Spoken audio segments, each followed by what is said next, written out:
Health authorities from all over the world universally recommend increasing consumption of whole grains and legumes, beans, split peas, chickpeas, and lentils, for health promotion. But what about the phytates? Phytate is a naturally occurring compound found in all plant seeds, so botanically that means all beans, grains, nuts, and seeds.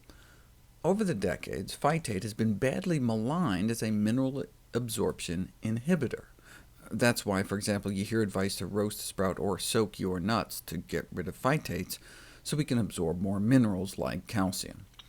The concern about phytates in bone health arose from a series of laboratory experiments performed on puppies, published in 1949, suggesting high phytate diets have a bone-softening and anti-calcifying effect. Subsequent studies on rats, in which they fed them the equivalent of 10 loaves of bread a day, confirmed phytate status as a so-called anti-nutrient. But more recently, in light of actual human data, phytate's image has undergone a makeover. If you put people on a high phytate diet and measure their calcium balance, their bodies appear to become accustomed to the extra phytate over time, and it all worked out. But this study was done on only 3 people. So I was glad to see this study published, which asked the simple question, do people who avoid high phytate foods, legumes, nuts, and whole grains, have better bone mineral density? No, in fact quite the opposite. Those that consume more high phytate foods had stronger bones, as measured in the heel, spine, and hip. The researchers conclude that dietary phytate consumption had protective effects against osteoporosis, and that low phytate consumption may instead be considered an osteoporosis risk factor. This is consistent with reports that phytate can inhibit the dissolving of bone similar to anti-osteoporosis drugs like Fosamax. A follow-up study found the same thing, improved bone density in those that consumed the most phytates.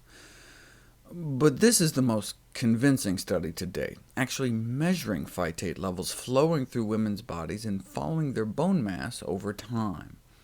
And women with the highest phytate levels had the lowest levels of bone loss in their spine and their hip, and so no surprise that those that ate the most phytates were estimated to have a significantly lower risk of major fracture and lower risk of hip fracture specifically. This is thought to be in part because phytates help block the formation of bone-eating cells in their bone-eating activity. You can see how much more bone is eaten away in the non-phytate group on the left. Now, the drug Fosamax can have a similar beneficial effect, but phytates don't have the side effects associated with this class of bisphosphonate drugs, side effects like osteonecrosis. There's a rare side effect associated with this class of drugs called osteonecrosis of the jaw. And the whole reason people take these drugs is to protect their bones, but by doing so may also risk rotting them away.